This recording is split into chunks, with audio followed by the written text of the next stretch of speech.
मंडळी, जुलै महिन्याचा पहिला आठवडा आठवतोय. महाराष्ट्रात ठिकठिकाणी ढगफुटी सदृश्य पाऊस झाला. नद्या नाले ओसंडून व्हायला लागले, धरणं भरू लागली आणि बळीराजा सुखावला. पण हा आनंद फार काळ टिकला नाही. गेल्या 2-4 दिवसांपासून तुम्ही घराबाहेर पडला असाल तर तुम्हाला पावसाऐवजी कडक ऊन आणि असह्य उकाड्याचा सामना करावा लागत आहे. ऐन पावसाळ्यात जुलैच्या मध्यात महाराष्ट्रातील जनता उन्हाळ्यासारखी घामाघूम होत आहे. फक्त महाराष्ट्रच नाही तर संपूर्ण देशात सध्या हीच चिंताजनक परिस्थिती निर्माण झाली आहे. सगळ्यांच्या मनात एकच प्रश्न आहे की धो धो कोसळणारा पाऊस अचानक गायब कुठे झाला. आजच्या या व्हिडिओमध्ये ऐन पावसाळ्यात हा पाऊस नेमका कुठे गायब झाला, यामागचं शास्त्रीय कारण काय आणि पुढील काही दिवस हवामान नेमकं कसं राहणार आहे हे सगळंच समजून घेणार आहोत या व्हिडिओच्या माध्यमातून. नमस्कार, मी प्रथमेश आणि तुम्ही पाहताय विषयच भारी. मंडळी, जुलै महिन्याची सुरुवात मुंबई आणि पश्चिम महाराष्ट्रासाठी अक्षरशः अतिवृष्टीची ठरली. मुंबई, ठाणे, कोकण आणि पश्चिम महाराष्ट्राला अतिवृष्टीने झोडपून काढलं. अनेक ठिकाणी पूर परिस्थिती निर्माण झाली आणि सर्वसामान्य जनजीवन पूर्णपणे विस्कळीत झालं. नाशिकमध्येही ढगफुटी सदृश्य पावसाचा धोका निर्माण झालेला होता आणि गोदावरी नदीच्या पाणी पातळीत मोठी वाढ झाली होती. मुंबई आणि पुण्यात मुसळधार पाऊस कोसळल्यानंतर मात्र आभाळातले ढग अचानक गायब झाल्यानं हवामान शास्त्रज्ञही चक्रावले आहेत. आणखी एक महत्वाची गोष्ट म्हणजे हा पाऊस सगळीकडे सारखा नव्हता. मुंबई, ठाणे आणि कोकणासह पश्चिम महाराष्ट्रात दमदार पाऊस झाला असला तरी राज्याच्या इतर भागात सरासरीपेक्षा खूपच कमी पाऊस नोंदवला गेला. विशेष म्हणजे खानदेशातील धुळे आणि नंदुरबार, मध्य महाराष्ट्रातील अहिल्यानगर आणि सोलापूर तसेच पश्चिम विदर्भ आणि मराठवाड्यातील काही जिल्ह्यात पावसाची मोठी तूट पाहायला मिळाली. म्हणजेच एकीकडे पूरस्थिती तर दुसरीकडे दुष्काळ सदृश परिस्थिती, असं चित्र जुलै महिन्यात महाराष्ट्रात पाहायला मिळालं. मग आता नेमकं असं काय घडलं की पावसाचे ढगच गायब झाले? तर 8 जुलै पासून राज्यातल्या बहुतांश भागात पावसाच्या प्रमाणात लक्षणीय घट होईल असा अंदाज हवामान विभागाने आधीच वर्तवलेला होता आणि ही परिस्थिती पुढच्या 10 दिवस कायम राहण्याची शक्यता वर्तवण्यात आली होती आणि झालंही तसंच. गुरुवारपासून अनेक भागातील पावसाचा जोर कमी झाला. नुकतंच हवामान खात्याकडून भारताच्या हवामानाच्या काही अत्यंत धक्कादायक सॅटेलाइट इमेजेस समोर आल्या आहेत. 9 जुलै रोजी मान्सून संपूर्ण देशभरात पोहोचल्याचं जाहीर करण्यात आलेलं होतं, पण त्यानंतर अवघ्या 2च दिवसात म्हणजेच 11 जुलैच्या सॅटेलाइट डेटावरून असं दिसून आलंय की भारताच्या तब्बल 70 ते 80% भागावरून पावसाचे ढग पूर्णपणे गायब झालेले आहेत. पश्चिम भारत, मध्य भारत आणि दक्षिणेकडील राज्यांमध्ये जिथे ढगांची दाट चादर असायला हवी होती तिथे आता अतिशय विरळ ढग दिसत आहेत. हवामान तज्ज्ञांच्या मते मान्सूनच्या या अचानक थांबण्याला मान्सून ब्रेक म्हणतात. पण यंदाचा हा ब्रेक अत्यंत तीव्र आहे, कारण यामुळे तापमानाचा पारा पुन्हा 32 ते 35 अंश सेल्सिअसच्या पार गेला आहे आणि हवेतील आर्द्रतेमुळे प्रचंड उकाडा वाढला आहे.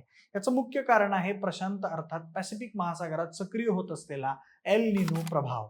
हवामान विभागाच्या माहितीनुसार प्रशांत महासागरात सक्रिय होत असलेल्या एल निनोच्या प्रभावामुळे पुढील काही दिवस राज्यात पावसाचा जोर हा कमी राहण्याची शक्यता आहे. तज्ज्ञांच्या मते एल निनोच्या प्रभावामुळे मान्सून सलग न पडता टप्प्याटप्प्यानं सक्रिय होतो. म्हणजेच काही दिवस अतिवृष्टी होते तर त्यानंतर अनेक दिवस पावसाची विश्रांती आणि उष्णतेचा प्रभाव जाणवतो. लोकमतच्या एका वृत्तानुसार एल निनोच्या प्रभावामुळे जुलै महिन्यात पाऊस दडी मारणार असल्याचा इशारा हवामान विभागाने आधीच दिला होता आणि यामुळे खरीप पिकांवर मोठं संकट येण्याची शक्यता वर्तवण्यात आली. फक्त एल निनोच नाही तर इतरही काही हवामान घटक या ब्रेक मागे कारणीभूत आहेत. माध्यमांच्या माहितीनुसार प्रशांत महासागरातील पाण्याच्या तापमानात लक्षणीय वाढ झाली आहे आणि याचा थेट परिणाम भारताच्या हवामानावर होत आहे. सोप्या भाषेत सांगायचं झालं तर या प्रक्रियेत प्रशांत महासागरातील पाणी नेहमीपेक्षा जास्त गरम होतं आणि याच उष्ण पाण्यामुळे जगभरातील पर्जन्यमानावर परिणाम होतो आहे. भारतात एल निनो सक्रिय झाला की साधारणपणे पाऊस कमी पडतो असं हवामान तज्ज्ञांचं निरीक्षण आहे.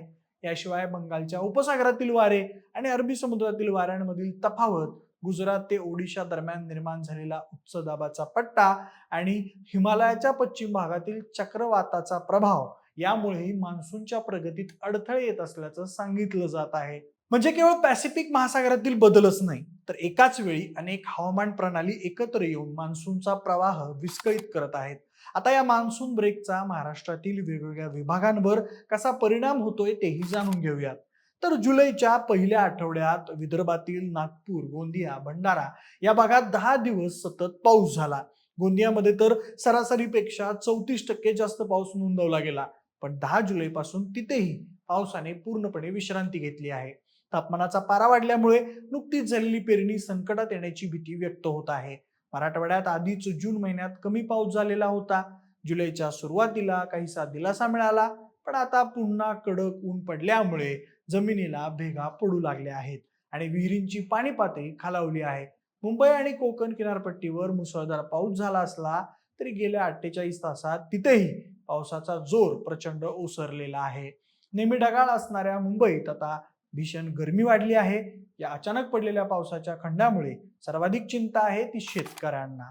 पिकांच्या सुरुवातीच्या वाढीसाठी जमिनीत सतत ओलावा असणं गरजेचं असतं आणि पुढील काही दिवस पाऊस पूर्णपणे गायब राहिल्यास सिंचनाची सोय नसलेल्या कोरडवाहू शेतातील कोळी पिकं करपून जाण्याचा धोका निर्माण झाल्याचं तज्ज्ञ सांगतात. नागपूर जिल्ह्याचं उदाहरण घेतलं तर 1 जून ते 9 जुलै या कालावधीत तिथे सरासरीच्या तुलनेत जवळपास 10% पावसाची तूट नोंदवली गेली आहे.